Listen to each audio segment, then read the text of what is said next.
안녕하세요 여러분. 등록지인 데일리 뉴스에 오신 것을 환영합니다. 오늘은 2024년 4월 12일. 저는 디지털 앵커 아미입니다. 오늘 공유된 뉴스 헤드라인은 다음과 같습니다.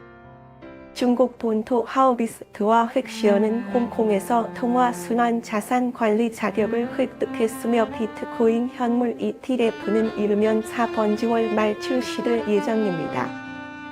홍콩 증권선물위원회는 마침내 디지털 통화를 향한 보다 실질적인 조치를 취했습니다.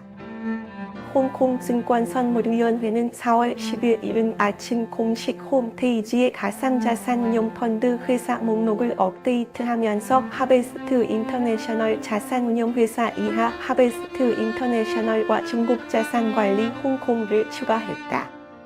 CO Ltd 이하 중국자산관리 즉 이러한 공공자금의 전통적인 자산관리업에 새로운 가상자산관리업이 추가된 것입니다.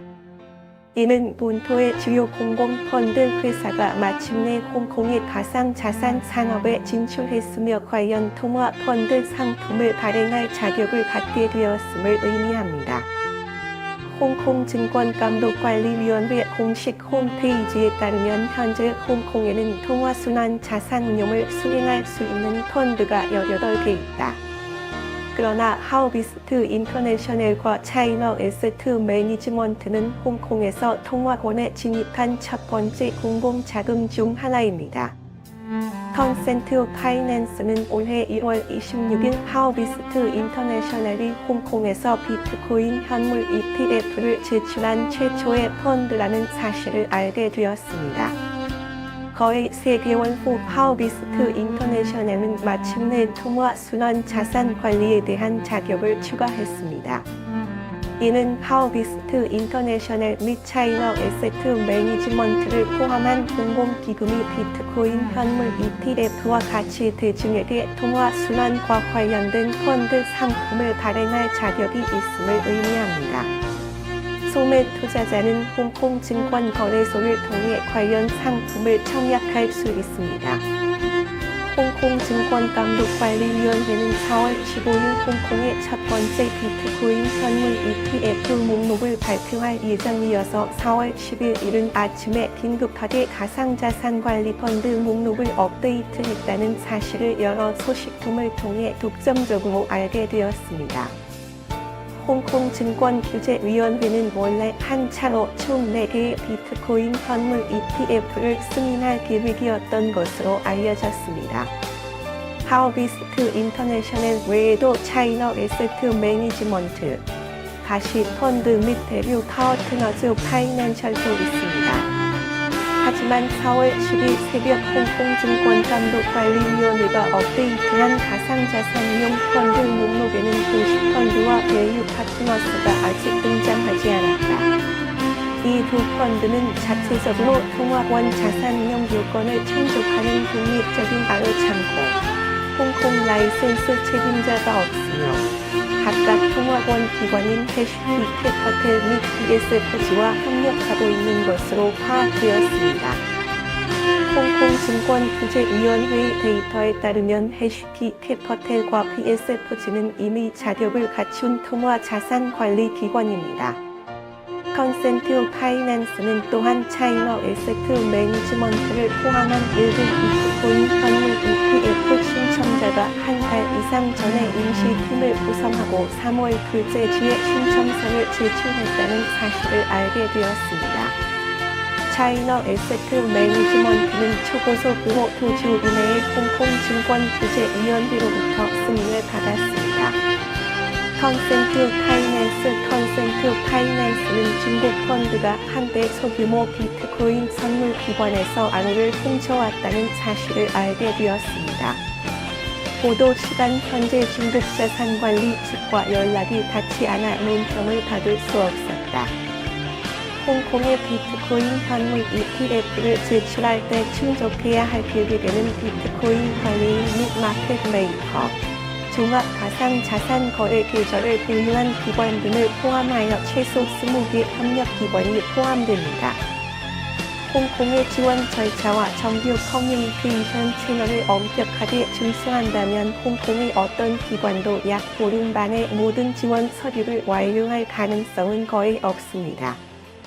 홍콩의 절차에 따르면 홍콩 증권감독관리위원회가 4월 15일 비트코인 현물 ETF의 첫 번째 배치를 승인한 후 홍콩 증권거래소는 상품 상장 및 기타 사항을 준비하는 데 약 2주가 소요될 예정입니다.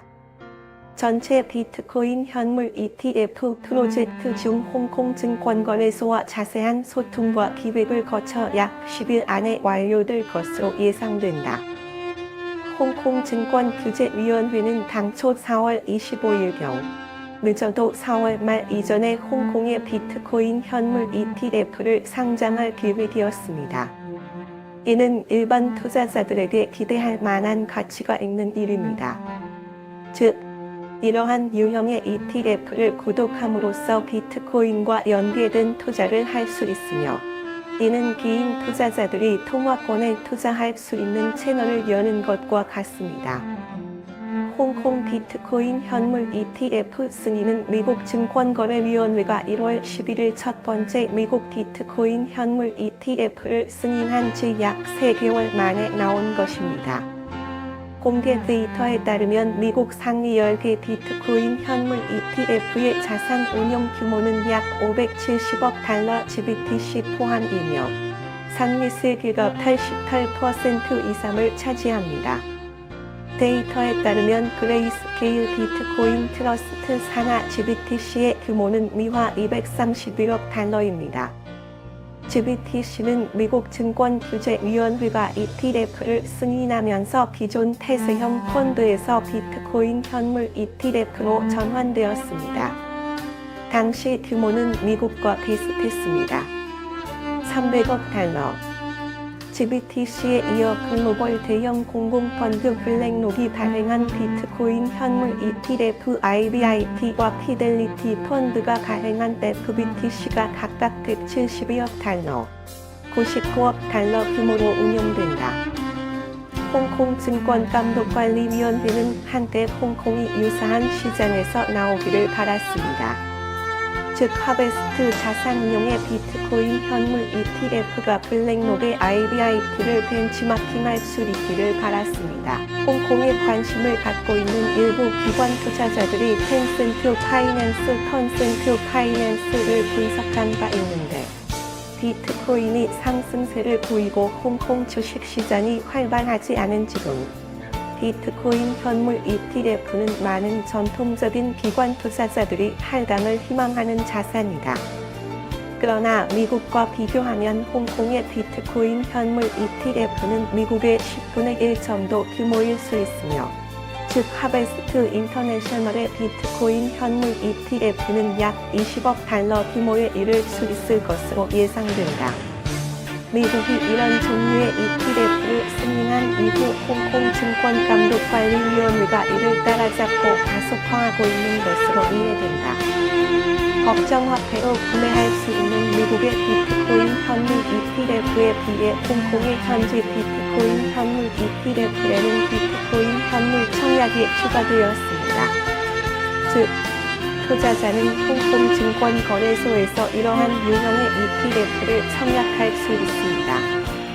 법정화폐 또는 규정을 준수하는 화폐환 거래소는 비트코인 현물을 사용하여 구독합니다. 이것이 홍콩 비트코인 현물 ETF 출시가 지연되는 주된 이유입니다. 공개 정보에 따르면 현재 홍콩에는 캐시큐와 OS 두 개의 허가된 가상 자산 거래소만 있습니다. 이는 투자자가 비트코인 현물을 사용하여 이러한 유형의 ETF에 가입하려는 경우 위의 두 거래소를 통해서만 갈 수 있으며 다른 선택의 여지가 없음을 의미합니다. 1월 26일 하우비스트 인터내셔널은 홍콩에서 비트코인 현물 ETF 신청서를 제출한 최초의 기관이 되었습니다. 당시 홍콩의 두 현지 호환 환전소는 관련 프로세스를 이해하지 못했고 내부적으로도 ETF의 기술과 프로세스를 이해하지 못했습니다. 이로 인해 전체 프로젝트의 진행 속도도 어느 정도 느려졌습니다. 더 중요한 것은 그 거래소가 현지 특정 사용자 데이터를 완전히 공개하지 않았지만 일부 투자자는 컨센트 파이낸스의 미국의 코인베이스 또는 바이낸스와 같은 플랫폼과 비교할 때 홍콩의 기존 두 거래소 사용자가 동일하지 않다고 말했습니다. 전혀 수준. 그러나 통화계의 선두 거래소인 코인베이스와 바이낸스는 지금까지 홍콩에 신청서를 제출하려는 계획을 포기했습니다. 좋아요. 오늘의 블록체인 뉴스 헤드라인은 여기에서 공유됩니다. 나는 100% 인공지능 AI로 만들어진 디지털 휴먼입니다. 내 프로그램이 마음에 드셨다면 좋아요, 구독, 내 동영상을 친구들에게 전달해 주세요. AIGPU는 정말 누구나 사용할 수 있는 AI 기술입니다. 내일 걸어